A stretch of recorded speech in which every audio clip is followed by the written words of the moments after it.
Good morning. Welcome to another installment of our virtual seminar Grove. I'm really excited about this one, but I'm also really excited about all of these. I'm very grateful to our sponsors, Cedar City and Bryan Head Tourism Bureau, and they are so helpful to us. They're helpful to the community. The canyons are open, the restaurants are open. They're a little sad that this thing that we're going to be talking about today is not taking place because usually the motels are full at this time of year. And what are we talking about right now, Bryan? That why would the hotels be so full at this time of year? I was going to say, we are doing this. It's just under a different format, right? That's correct. Absolutely. Not live, but we're talking about the Shakespeare Competition, of course, Michael. Yeah. Your favorite event and mine, a massively, hugely successful Utah Shakespeare Festival Shakespeare Competition. And we're joined today with four amazing individuals. Well, five, really. We have a little new judge there. Amazing. All four of these wonderful artists have been with us for multiple seasons at the Utah Shakespeare Festival, serving as judges and artists and workshop directors, and they're amazing individuals. We're joined today by Bree Murphy is here with a friend, a new friend, a future judge. And Chuck McLane also. Hello. We're also joined with Marie Pulver and Mr. Miller Tai. All four have been great advocates and stewards of the Shakespeare Competition, and we're here to talk about what that all entails. And I'm so excited that you're all here. Thank you for being here. It's really, really wonderful. Yeah. So I want to dive right in, essentially, and ask. Well, let's start actually before I dive in. Before we dive in, Michael, can we give a little bit of history just about the backstory about the Shakespeare Competition? Absolutely. So yes, the Shakespeare Competition I'm very passionate about. It was started in 1977 by a wonderful man by the name of Ray Jones. Ray was a drama teacher in Provo, Utah. And I think there are some patrons who may be listening who actually know about him and his reputation. He had a huge theater program in Provo. And he would load all of his students in a car and he would drive them all the way down to Bakersfield, California to participate in a Shakespeare competition. And then they would load back up and they would come back to Provo. And he would always stop in Cedar City and would show them the grounds of the Shakespeare Festival. And he would introduce them to Fred Adams and they would work through that process. Well, in 1977, that's a pretty important year historically for the Shakespeare Festival. That is when the Adams Theater was completed, that outdoor globe. And Ray said to Fred and Scott Phillips, why am I driving all the way to California? You have this beautiful facility. You've got these great grounds to participate and do Shakespeare in, and you have access to professional actors. You need to hold this Shakespeare competition here in Cedar City. So in 77, they did it. There were 10 schools in that first year. And it continued to grow through the years. In 1982, we're going to find out about this eventually. But in 1982, I participated. I graduated from Richfield High School and I came down 2.5 hours and participated in this amazing event. And at that point, there were probably about 20 schools that were participating at the time. It continued to grow. And eventually, Brian Vaughn came in 1989. Is that correct? Yes, you're aging me. I love it. Good. Yeah, but tell us, you came all the way from Arizona, but you didn't participate. I did not participate. No, we observed. I wanted to participate. I was kind of chomping at the bit to participate, but It was highly instructional as a young high school student, and I loved it. I was really immediately smitten with it. It was cool. Cool. And then it continued on and on and on and has grown to the fall competition that it is. Last year, we had 117 schools and about 3,500 students from, I could name off all the states and I would make sure I number all of them, but from Utah, Nevada, Arizona, Idaho, Montana, Wisconsin, California, Virgin Islands. I know I'm missing one there. And this year, we are doing it virtually.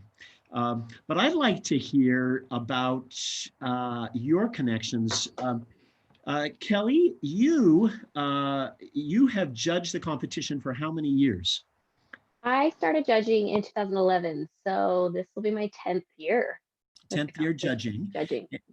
Fantastic. But you also participated as a student long ago, correct? I did. I participated in high school, all 4 years of high school, 9th grade through 12th grade.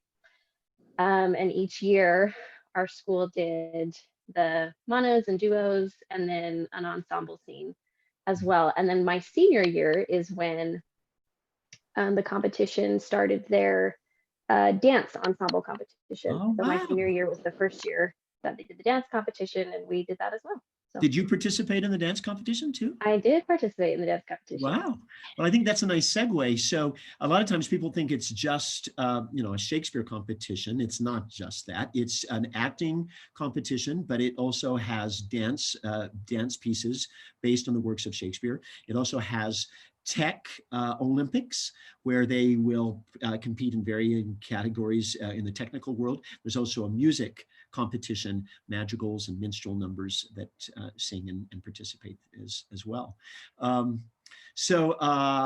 we just noticed this morning, we are holding it virtually this year, and there's been a lot of planning, and we can talk about that as we continue here. But we realized that we have one of our ensemble judges, because Kelly, I think you're judging ensembles, correct? And Miller, are you judging monologues this year? Yes. And Chuck, you're judging duo trios, correct? Right. Yeah. So it's still continuing. We've adapted to make this happen virtually, and we can talk about that a little later. But I want to talk more about what the actual event is, so that people can kind of capture what it's like. So Miller, you were working as an actor at the festival, and we said, we'd love for you to come and judge here. And you participated in your first event, how many years ago? 2013, so 7 years ago. Yeah. So what did you think when you walked in and you saw the madness that many years ago? Describe your first experience. I remember this, Miller, too. I remember your first year. I know it was such a fun weekend too. It just flew right by. But here's what I definitely remember. I will always remember. I remember almost every single one. Is sitting in the Adams and just seeing so many faces and so much energy. Because it's usually at like 9 in the morning. So usually, and I'm, different time zone. So, but it's truly wild energy. But then what I really learned is how inspiring it is that there are so many children whose lives are being influenced and touched by William Shakespeare's work, and the amount of passion behind a lot of these 15 to 18-year-olds and the work that they do. It's really inspiring. It always is kind of like a reminder of why I even do what I do, and how much fun it can be. Mm-hmm. Great. Anybody else have any first-time experiences when they first walked in and encountered the event? Well, I think I felt that I was kind of like I'm not qualified to be here. Like there's so many people, especially when you participate at the Shakespeare Festival for the first time as an actor, and you're not necessarily a person that is as seasoned as so many of the people that are there. You kind of feel like you're still learning about Shakespeare yourself. So you kind of go, oh, I don't even know what I'm going to tell these kids that I'm not still trying to figure out myself, or am I going to be able to follow everything? Because I still watch Shakespeare plays and go, I'm sorry, what? I didn't get that. Like I have to go back and read it several times, or just not know what's going on. And so I think that's kind of refreshing to go, just as inexperienced as those students feel, it happens for us too, as people there to judge them or to give them advice or to coach them in a scene. So we're all kind of learning. That is so inspiring, and I have to quantify you because you're the great Bree Murphy, who I find. I have a hat and everything, and Yeah. Who I find, and I can list your roles and all the experience that you have. So and you're a fabulous teacher, and you've taught for us multiply in summer classes and all the type of stuff. So to hear you say, "Wow, I learn by the stuff that they bring. I mean, it's really because of the fearless quality of the work that they're bringing. I think says a lot too as well. Yeah. How about you, Chuck? What were some first impressions for you? It's really overwhelming. There's a lot of work to happen in a very small amount of time, and you're watching sometimes up to 3, or if you're doing ensemble, 60 kids, and then trying to take notes and give them specific things while they're still acting, and you want to give them the attention, but still be thorough in their notes so they have something to go back to their coach and say, hey, I need to work on these things. And so it was really daunting, and you get faster at it. You get it gets more cohesive, kind of trial by fire, because you have to. But the nature of it, you go, oh, like Bree was saying, it is really daunting of going, I don't know that I'm qualified to do this, and then you instantly are, because you're watching and going, oh, I do know more. It was daunting for me because I didn't really start doing Shakespeare until well into college. And to see these young students really grasping the language is, one, inspiring, and kind of daunting of me going, oh, they have such a leg up on me and when I started, and then they have junior high students. So they're, 12 or 13 years old, showing such a command for the language. I just think it's really awesome for them to be able to do that. Cool. Good. So I want to talk about, because I think if you haven't participated in it, or if you haven't experienced it, the idea of, I remember as a coach telling my principal and other teachers that I would be taking students down to a Shakespeare competition, and they go, what? What does that look like? They know what a swimming competition looks like. They know what a football game looks like, but they don't understand, the nature of that. And then to walk into a room and to see all of the many varied choices. So I'm going to introduce this topic by just having Kelly, if she can remember this far. Will you tell us what your 4 ensemble scenes were? Do you remember that way back when you participated? Yeah, I think so. So my freshman year, we did, oh, I'm embarrassed now that I'm blanking on it. Yeah. Antipholus, Comedy of Errors.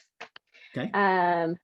And then my sophomore year we did that kind of like a commedia dell'arte sort of feel. And then my sophomore year, we did a Romeo and Juliet scene, and we were all in My Fair Lady costumes and had a harpist and a cellist on stage with us doing this dance. And my junior year, we did A Midsummer Night's Dream, and it was set in a nightclub. And so we had like models with twigs and like Twiggy and like all of these. It was my favorite. Had a great time on that one.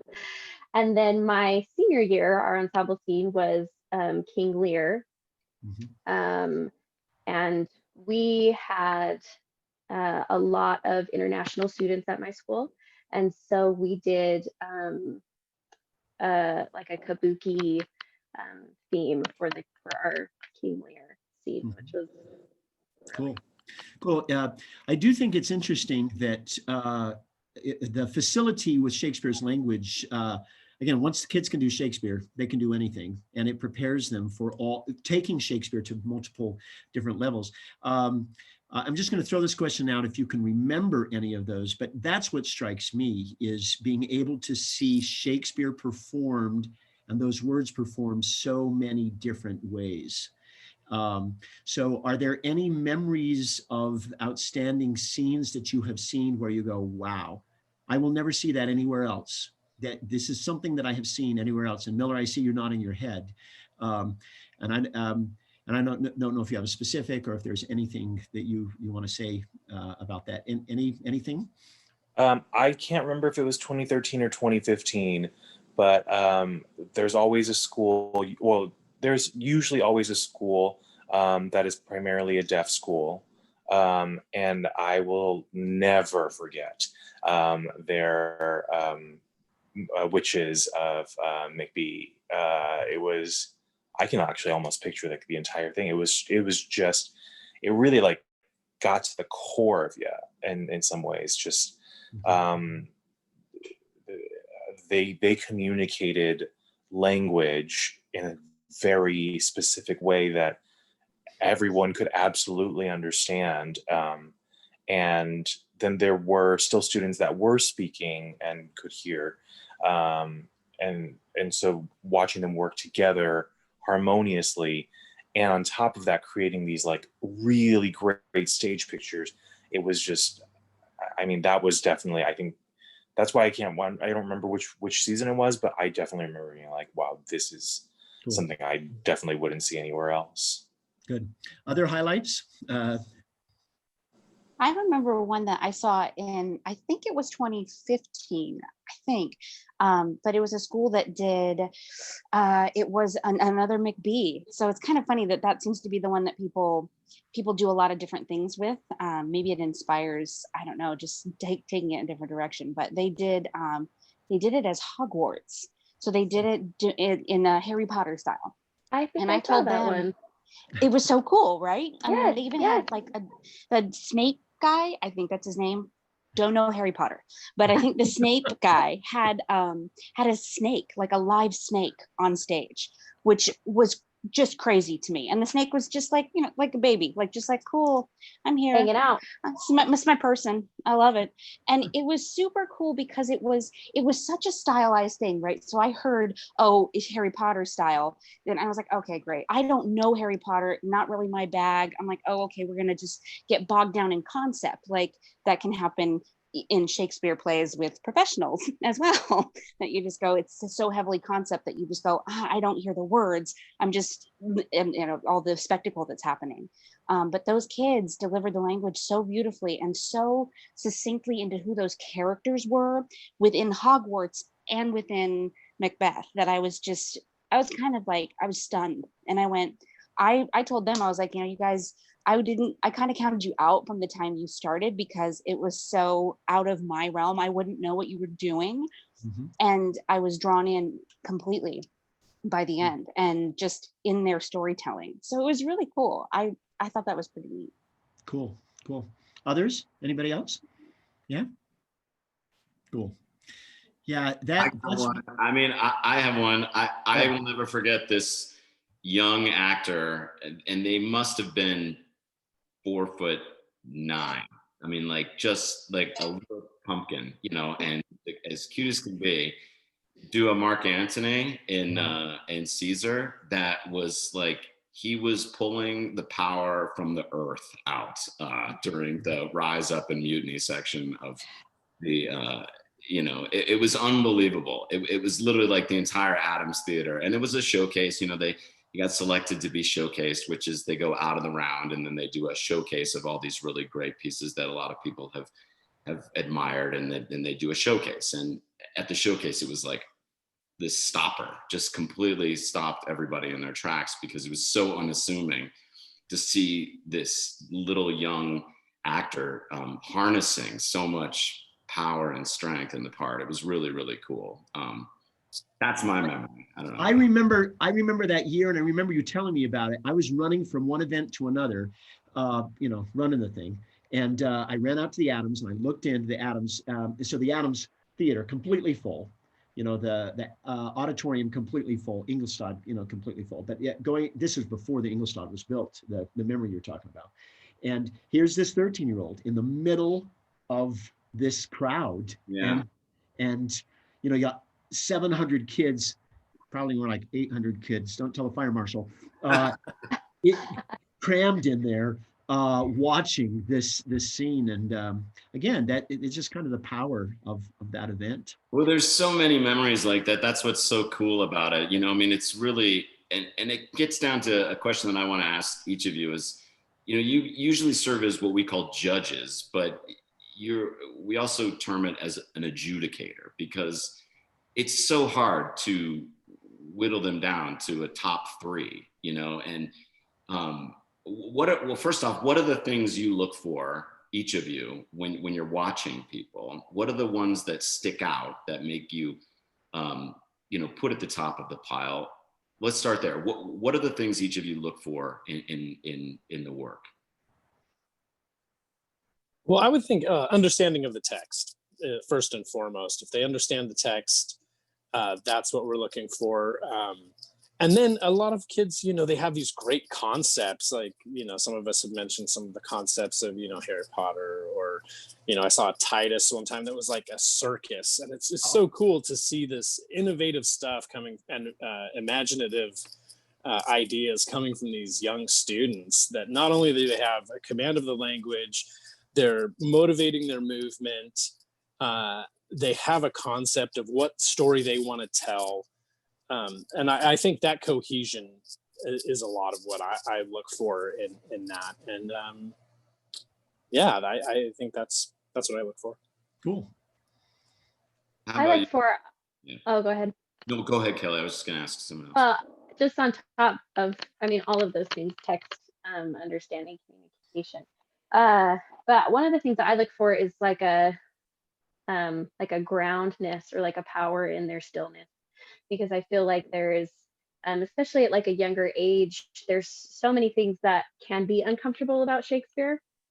And I think it brings out a lot of maybe like fidgets or isms or things that we don't really know that they're doing. And so I look for, if an actor has an ability to be still and to be confident and comfortable in that stillness, even if the piece is an eccentric piece, or even if it's a high energy piece, there's always moments of stillness and being grounded, because I find that those actors being able to access that sort of like inward power are able to communicate the best. Mm-hmm. Good. How about you, Miller? Yeah, I also look, and it's not even intentional, but I kind of am drawn just towards the commitment to the work, because, there are some students who are so very, very, very much committed to doing this competition full force. And then there are, a couple who are like nervous, so then they like half commit just because they're not sure. And then there are just like one or two who just like are like, I'm not sure what I'm doing, but this is a fun weekend, so I'm doing it. But the ones that are really, really committed, you could feel it in the room. It's like almost like electricity. And that really does stand out, and especially in the work as well. Cool. Good. Bree? Yeah, I think being genuinely connected to, either if it's a solo piece, connected to what they're saying for themselves to someone. It's always to someone. Shakespeare's always to someone else. It's not in a vacuum. It's not, no one really pontificates on their own. But whether it's the audience is with you as well, like if you're doing an Iago, there still is a whole audience that you have to talk to. There's your other right there. But the connection to someone else in just a very simple way, and it goes in and out, because it's like that for, I think, adults as well, or professionals. I was going to say adults, but professionals as well. Like, are you really genuinely there with someone else? And it's so super cool when they just, it goes with what Kelly was saying about stillness, that stillness falls in when you just simply share energy with someone else, and it's just simply there. It's not for show, it's not for anyone else, but just that other person, and getting your point across to another person, or just genuinely connecting to someone else. I think it really, you feel that, you get drawn. I look for the moments when I'm sitting back and I go, and I lean forward and I want to hear more, or I'm invested. When I get invested is like when I genuinely see something happening between people. Yeah, it's so interesting. In many ways, it's like casting a play. You're watching auditions, essentially, in some form. What I love about the competition is it's not only the monologues, but you do have the duo scenes and the trio scenes, and then you have these ensemble scenes where a lot of that stuff becomes about like listening and engaging and clarity of text and all of that. But this is this sort of thing about a competition. It is, even we term it as a competition, which is always kind of a weird little thing, because you're like, no, it's really a celebration, of what we're doing together. And it is hard to pick, but it is a competition. And in many ways, it is the building blocks for a future in this career also, in many ways, about how you put yourself out there and somebody else will either like it or not like it, or cast you or not cast you. What are some of the things that you hope that students take from the experience that they can take with them, either as a future future actor or a speaker. You know what? Not everybody in high school goes into being in the theater. You know, that's one of the beautiful things also about the competition. It's not only for theater kids, you know. But what do you hope people take with them from the experience, especially during a very formative time in their life? You know. Well, I think they're genuine. They should feel really proud of themselves that they get up in front of a group of people and can be seen and can just be there in front of a bunch of people and be part of something and speak words in front of large groups of people. And when you think about when they go to those final rounds, that Adams being full of 800 people is so intimidating. And to actually take it on yourself that whether you feel like you succeeded or not, whether you won a placement or not, you stood there and you were in front of all those people and you did something. And I think that there's a lot that you can take from that as you go on into your life, that you actually were brave enough to stand up and do something like that. I don't think you take it on enough when you're young, that just that very act is something that's going to be a building block for you later as you go out into the world. Cool. What else? What else do you hope they take away? I think also, usually my participants in my rounds, I always kind of warn them ahead of time, like, if I don't laugh, it's not because you're not funny. If I don't, if I'm not always looking at you, it's not because I'm interested. I'm trying to just remind them, like, just because something's not happening the way you want it to does not mean it's not happening. And I also kind of warn them. I'm just like, listen, sometimes my face just looks this way, so don't read into it. Just do your thing and don't worry about what my face is doing, because it's doing a lot of things trying to write as many people as possible. We never play poker with Miller Tai because he will take all of our money. No. Cool. Yeah, that's good advice. I mean, I think that's really strong advice, Miller, too, because sometimes it's not about how people are responding, especially like I think about that in an audition room all the time. Like you just have to kind of not hope that you have to not think about how it's going to land. You just have to be there for it. I think that's really good advice. How about you, Chuck?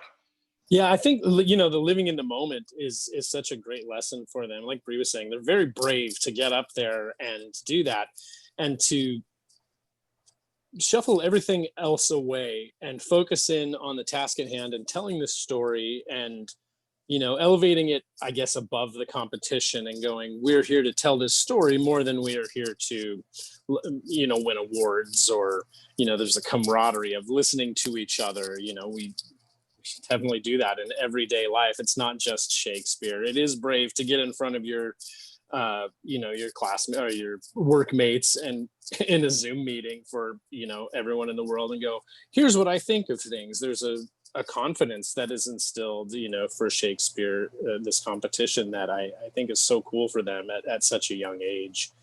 I don't know that I had that at that young of an age, a confidence or even an awareness of being in the world that way. So I hope that they take that away from them and know that they do have a leg up going into the world. And they can analyze text, they can solve problems, they can do all these things just because of this, 400-year-old text. And I just think it's really amazing for them to be able to do that. Cool. Kelly?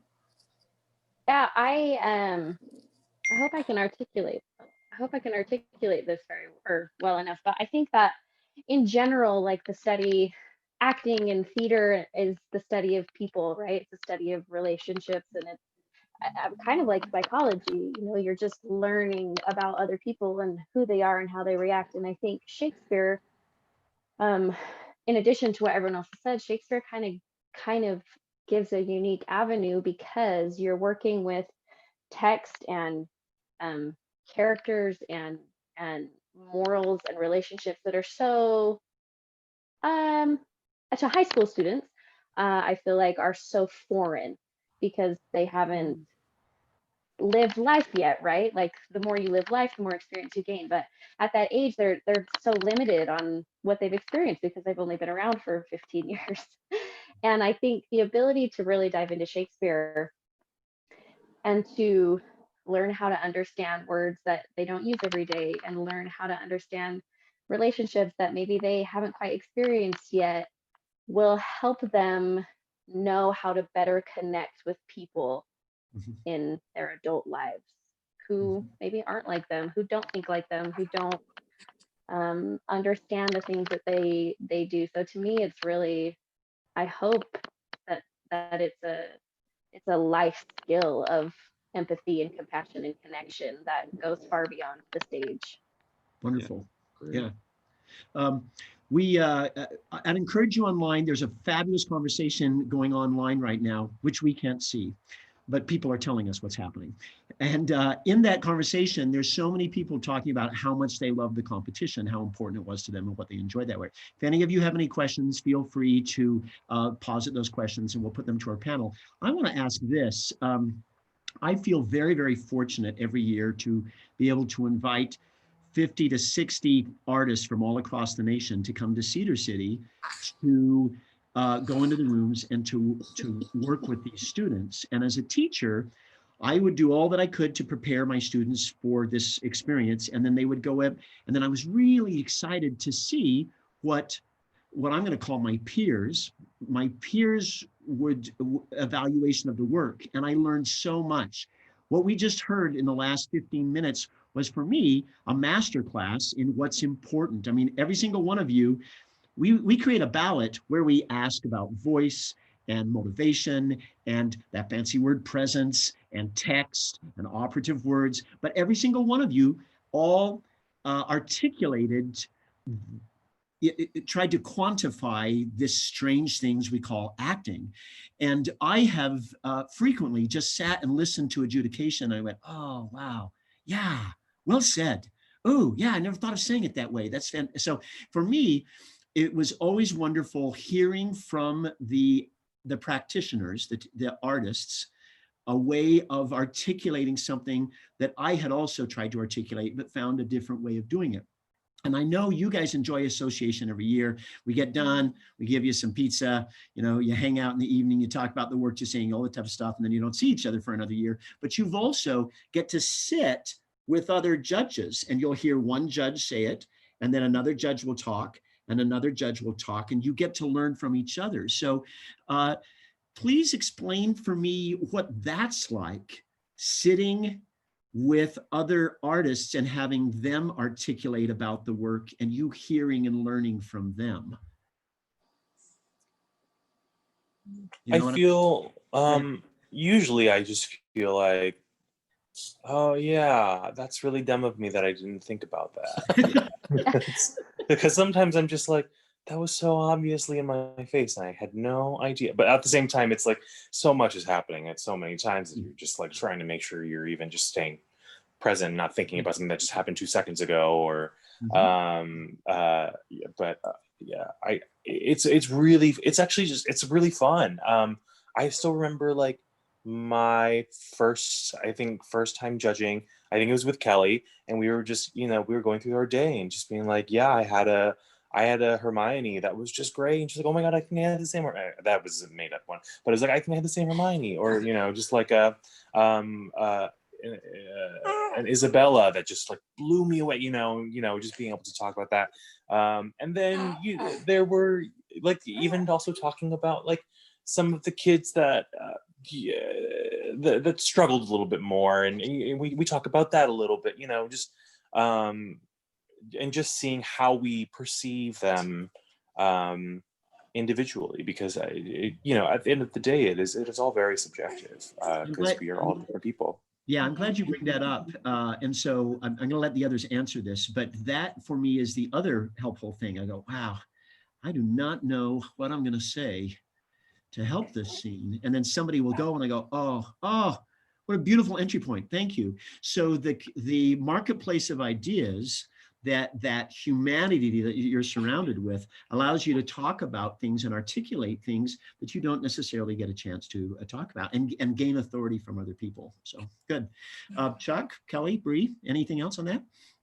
Yeah, I think listening to other judges, especially when you get a chance to do ensemble pieces where you're working in tandem with two other judges, it's watching the same piece at the same time that it happens, writing your notes, and then at the end, the students gather and, you know, we give our breakdown of what we saw and we go individually.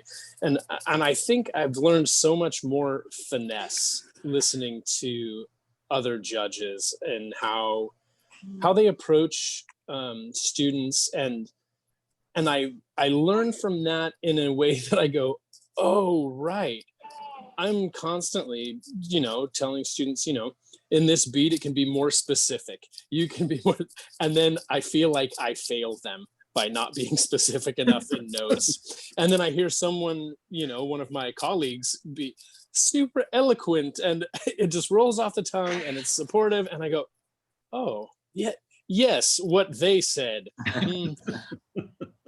You know, so those are the things that I gather. And, you know, the camaraderie of just being there, like Miller was saying, that it's the sharing of the stories. Like, I saw this great piece and wasn't this great? And, you know, even the students that struggle too, it's so endearing to see the variance of different levels of students. You know, you have students, you're like, wow, this 12-year-old is ready for, you know, the globe.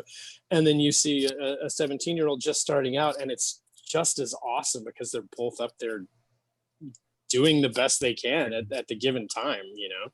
And yeah, those are the things. Cool. Kelly, Bree, anything? Yeah, I mean, when I am judging ensembles with other judges, I'm always the least articulate one. I'm always the one that's like, yeah, this thing, yeah, that was cool. Like I never know, not never, but I always feel dumb because I'm worried, or I feel like, oh, my colleagues know so much more. And I loved what Bree said on having that realization, like as a professional, that I don't know everything about Shakespeare. And honestly, maybe I never will know everything about Shakespeare and all of his plays and every scene, because there are scenes that get up and I think, oh shoot, I'm not as familiar with this Richard, or I don't really know this scene very well. And I think that used to hinder me as personally as an adjudicator, because I let that get in the way of appreciating what was actually happening in front of me. But the second I was able to step back and say, oh, we're all students always. Like even the great Michael Bahr and the great Brian Vaughn, who've been doing this for years and years and years and years. I mean, maybe you guys do know everything, but No. but The power the comes second to that what you don't know. the second I was able to step back and say, I'm never going to know everything, and I'm just going to learn as I go, was really, I think, a magical moment for me as an artist and adjudicator. Yeah. Great. Bree? Yeah, I think also like not being able to speak to maybe as clearly to the text, because maybe you don't know it as well or you don't know the scene as well.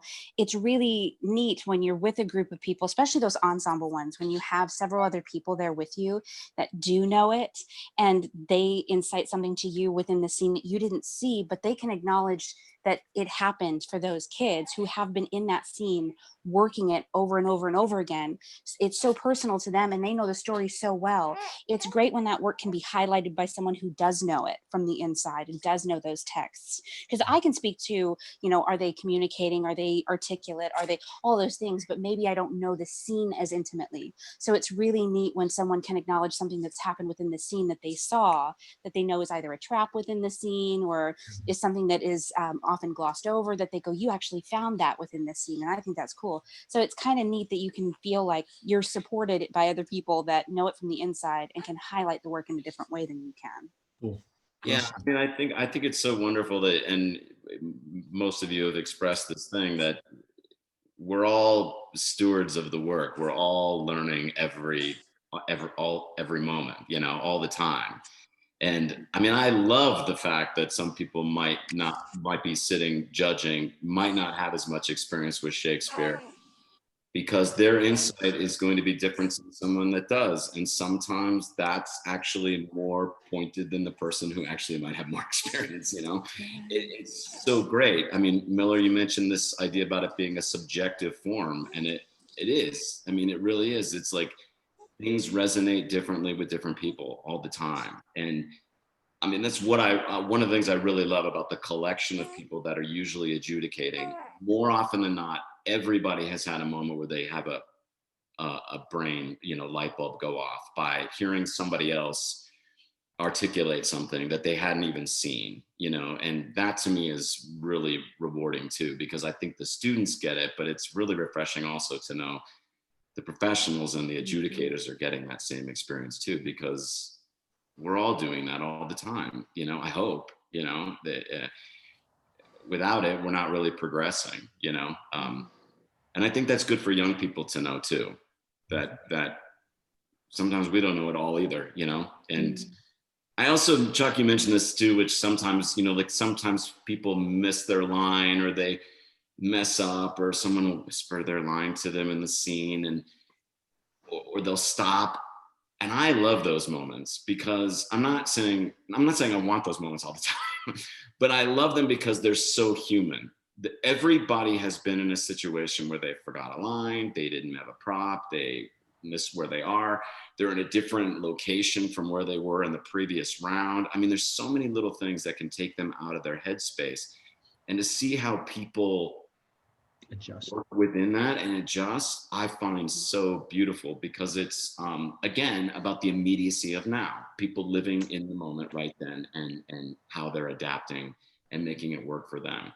And I love when judges are going, no, start over, just start over, you know, and then they'll kick back in and more often than not, they'll have those actors themselves will have a revelation where they'll elevate where they are in the work. And when the room is there in that, watching that too, it's so cool. I mean, it's so beautiful, you know. Those are the little moments you want to compartmentalize and take with you always, the little victories, you know. Yeah, well done. Can I add on to that? Yeah. I love adjudicating the monos and duos because each round, you know, you have your competitors and then you always have their friends or the parents or, you know, the support who come and watching and experiencing when there is maybe a competitor who struggles or doesn't struggle and just completes it and is proud of themselves, and watching that energy and support that happens in that room when they cheer and when it's over and everyone's hugging. Like there have been several years where I'm like trying to fill out paperwork and like wiping away a tear because I'm like, oh my gosh, they succeeded and they're so proud and I'm so proud. We're all just so proud. They're like, geez, who's this emotional judge? But great. We have some questions. Thank you, and keep them coming here. Janice asked this question, so I'm going to take this because I think it ties into what Kelly's saying. Janice says, will the virtual competition be public this year? So back in June, when we saw the world changing and COVID happening, we made an adaptation to offer this virtually. So, so you don't ask these questions. What that looks like is the schools will then create their work. They then video it, they send it to us, and then we send it out to all of the judges who are located all across the country. They tabulate them, they send it back to us. We then make a final round. We then send it back out for adjudication. And then after that, we have a day of workshops where we'll be able to see it. So Janice, will the virtual competition be public this year? On Thursday evening, we are going to be sending the finalists out to the schools. And then after everything is announced, we are going to share on our website all of the first, second, third places and all of the final rounds that are that competed there. Otherwise, we would have some 800 plus pieces on the internet. And so the schools will have those specifically, but there will still be so much that you'll be able to see this year, which I'm kind of excited about because we haven't been able to do that in the past. Kind of had to be here to do it. So they'll be able to see that. What I'm sad about is, and what we're really going to miss is, it's one thing to watch it on your computer screens and adjudicate it there as opposed to live. and then being able to give live feedback to them too. That's what I really miss. And my Facebook feed has been full of teachers posting pictures from past years, and this is our work today, and all. And thank you for offering the Shakespeare competition. It has allowed us to have something to work for in these very, very tough months. So I'm grateful. Watch for it. It will be there. I would plan on checking in on Saturday, and you'll be able to see all that stuff on Saturday. Great. Can we ask this one? This I think is interesting. Genevieve asks, can you please share your thoughts about teams bringing a museum piece versus pieces that bring a new perspective? I think they mean like maybe by museum piece, they mean like, like thematic things that they conflate into a scene, or like the women in Shakespeare, or I think that's what that means. Do you think, Michael? Yeah, I think what they're talking about, and we get these questions from coaches all the time. Oh, clearly doing a classic pumpkin pants, tights, Zeffirelli, Romeo and Juliet, that's going to win. And then somebody does something avant-garde and sets it to Reservoir Dogs and does a Quentin Tarantino nature on it, or no, that's going to win. So just share your thoughts about bringing those two different types, some new avant-garde piece as opposed to a classic traditional piece. I will say that going into a round, I'm not going to know what to expect. So I think it's whatever, this is my personal opinion, it's whatever the kids are going to be more excited about doing, that they will connect to the most, and that they will spend the time investing in it and really putting the attention and care to it, because at the end of the day, I'm going to be focusing on their relationships and their connection to each other, the connection to the text, the connection to themselves. And that is going to be so much more important than if it's set in Rome in the 1600s versus in space. Like, it won't matter to me, the concept, if the kids are just so fully present and so engaged and so connected to each other and to the text. Cool. Any other comments on that?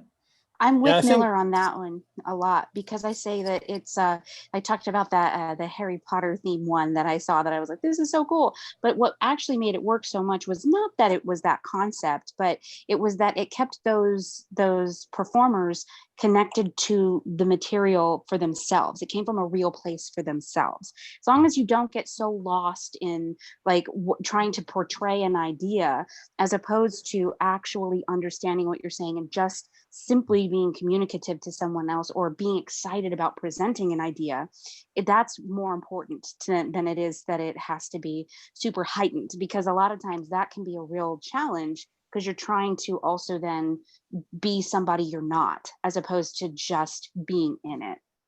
It's already, you're playing a character anyway. So then playing a character within a time period is often, that's a lot to ask. So just trying to stay connected to who they are. Right. Anything else?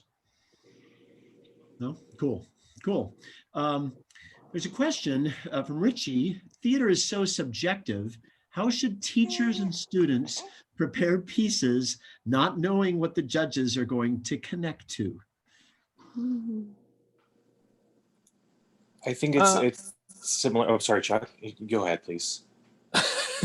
I think this is also what both Miller and Bree were just touching on, the connectivity of the piece. If students are connected to it and they're telling the story, I don't think I think that matters a lot more than trying to guess what the judges are going to think, because, like Michael was saying, there's 50 to 60 judges, and you're certainly not going to impress every judge the same way. So I think the goal should be, how does the piece connect? What story are we trying to tell?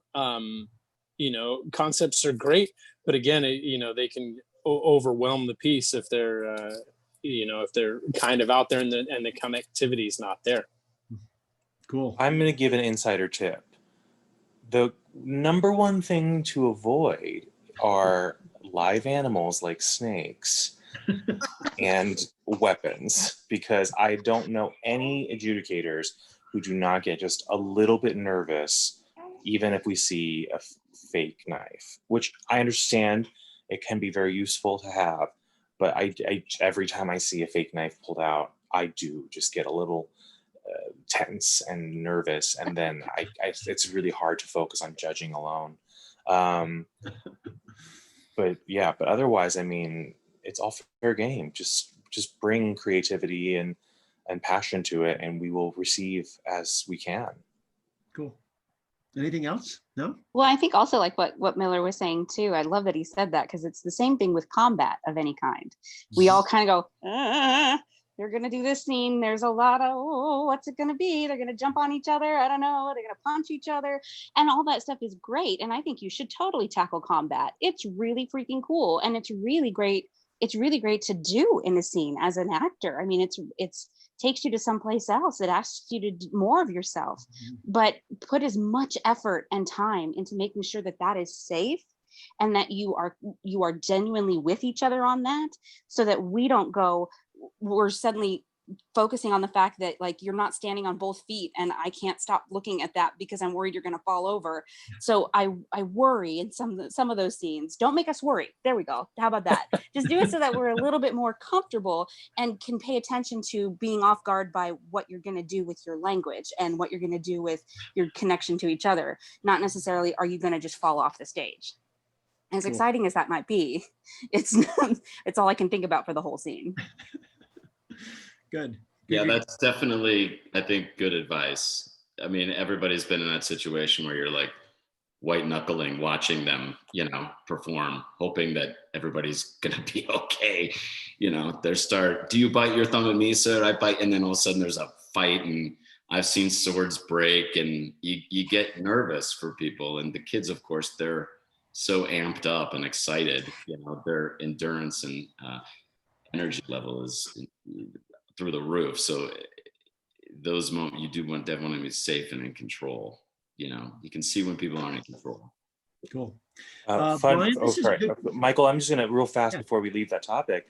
Yeah. Also, there are these moments. I went through my text messages with Michael Bahr, and this was my very first text message I've ever sent to Michael Bahr. And it says, "Hey, Michael, my last round involved blood and it got in the carpet."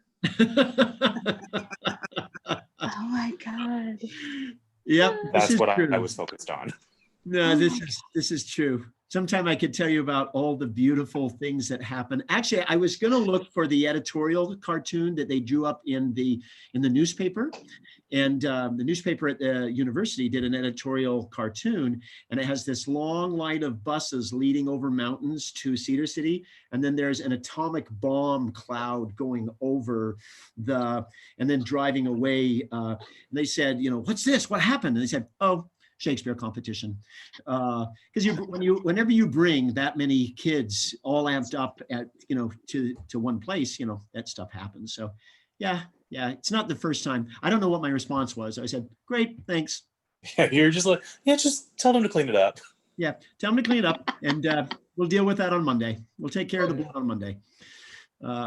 So cool, Brian. This question is for you. Does USF ever find young actors for the regular season from high school Shakespeare competition? And this is from Brian. Yes, of course.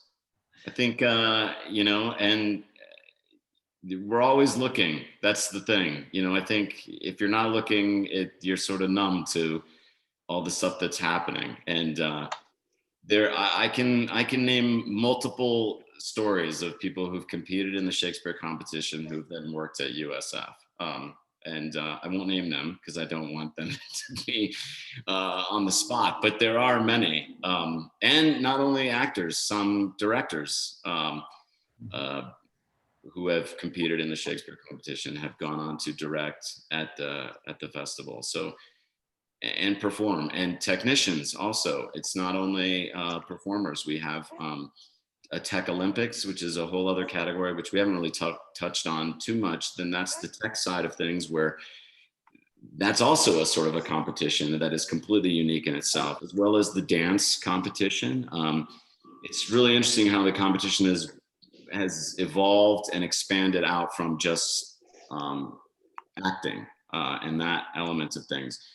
People are attentive, you know, and I feel like that with acting in general. You know, people go see things, they see other people that they like, they stand out, they read who that was in their program, they get in their brain, they think about them, and then that becomes about providing opportunities, hopefully down the road, and some of that stuff just does link up. And so the answer to that question is yes, absolutely. Yep, good.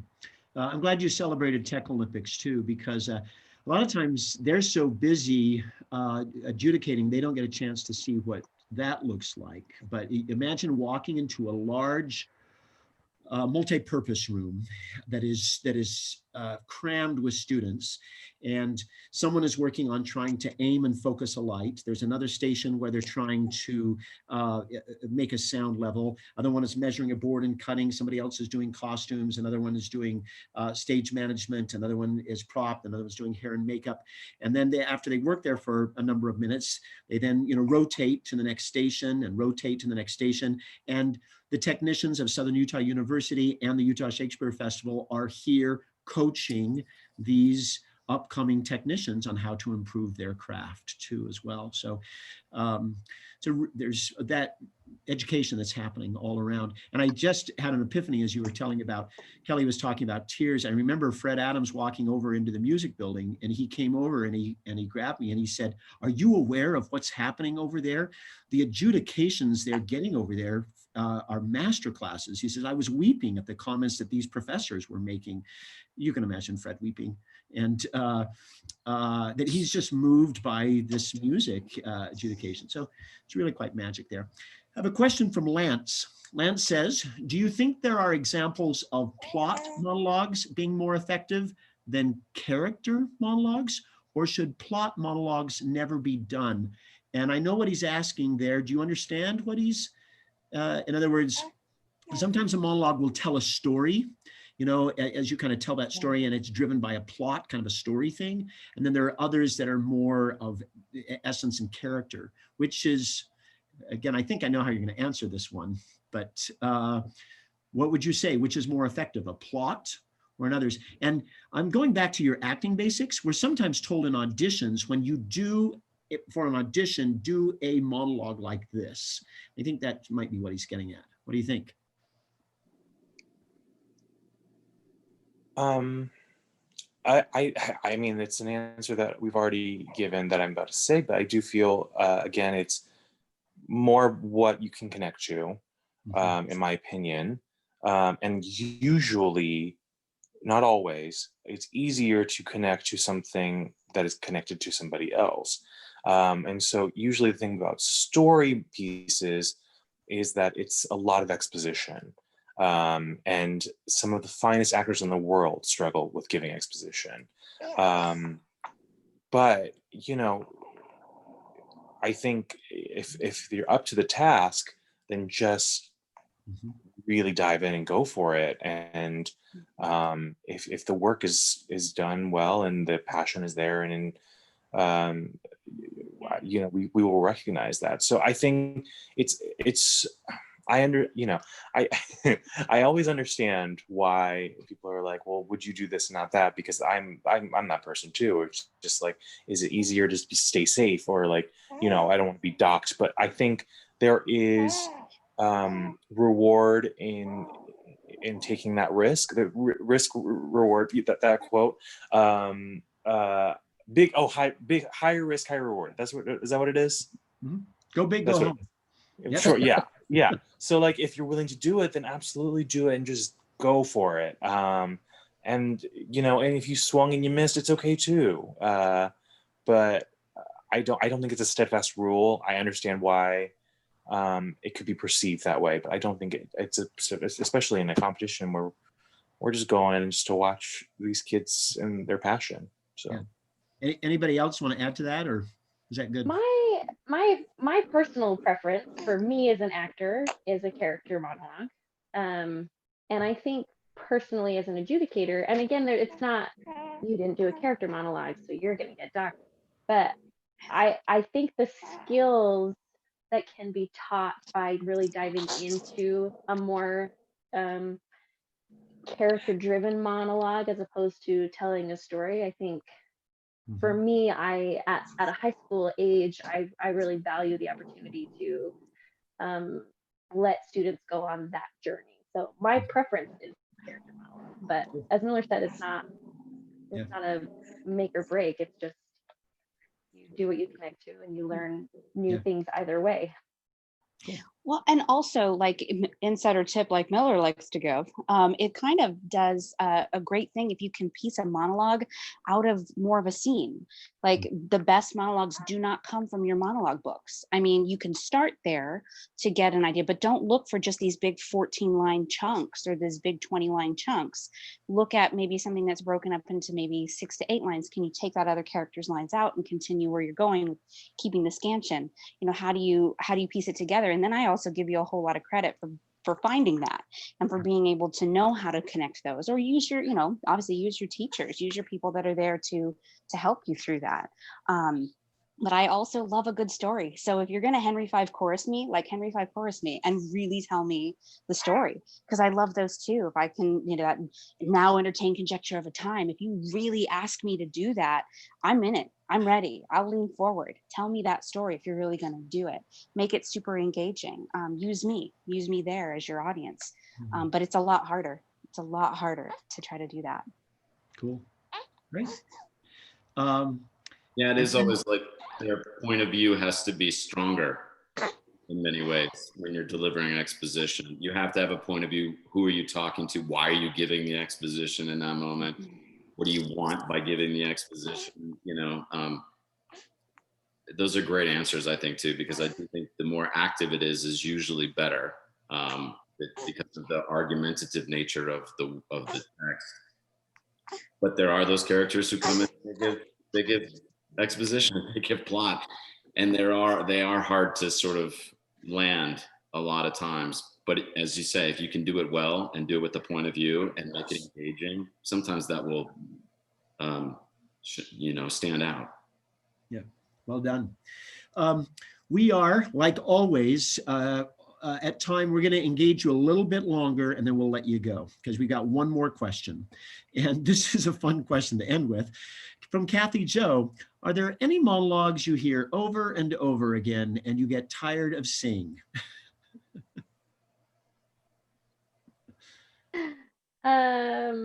For me, that goes year to year. I don't know why this is, but I feel like in the year 2017, I saw so many Lady Mac monologues, and that's obviously made up. But you know, there was like this is a monologue that was like the 2017 monologue, and the next year it was, um, something else. So I mean, I don't going into a competition. For me, there's never a monologue that's like, if I see this monologue one more time. Yeah.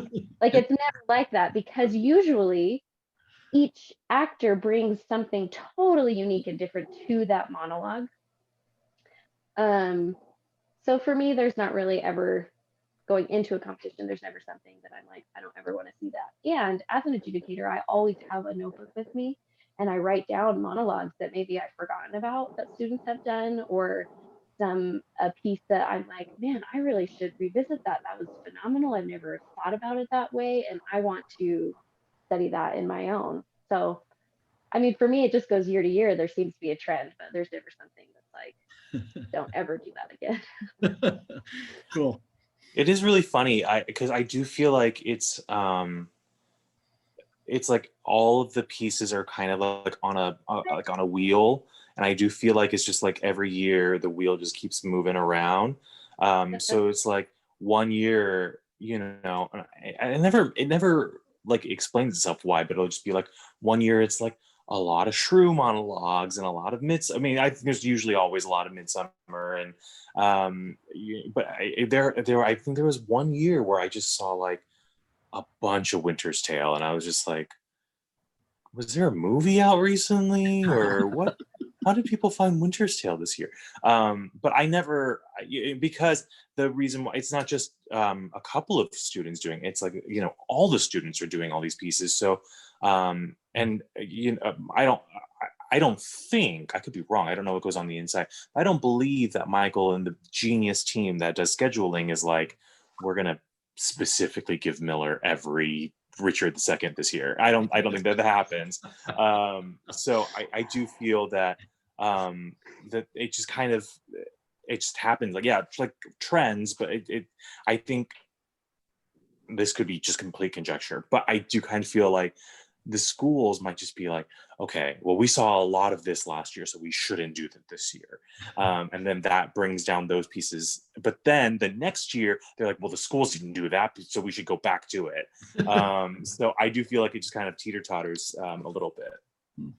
Cool. But I'm open to all of them. I think I had one time had one round where, and I felt so bad from them at the beginning when you could see the kids when they heard, I'll be doing Viola from 12th Night, and then the girl right after is, I'll also be doing Viola from 12th Night, and then the one right after is, I'm also doing Viola from 12th Night, all doing the same piece.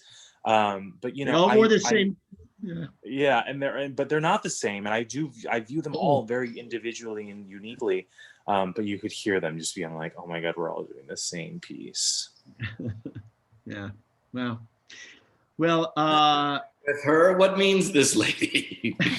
Really, my outside, I'm not charmed her. Like, yes, it's like you hear them. There's only 38 plays, you know. I mean, that's the one part about it also. It's like there's only so much material to choose from, and you did tap into this thing. It's like, do the stuff that speaks to you, you know. And if you can do it well, hit it out of the park and hold on to it. But it is funny. You're right. I mean, how many mechanical scenes have we seen? You know, play within the play from Midsummer. It's always delightful. That's the one benefit about it. You know, there's always something new you'll find. Everybody's point of view is completely different. And it could be those students' very first time for ever encountering this too, as well.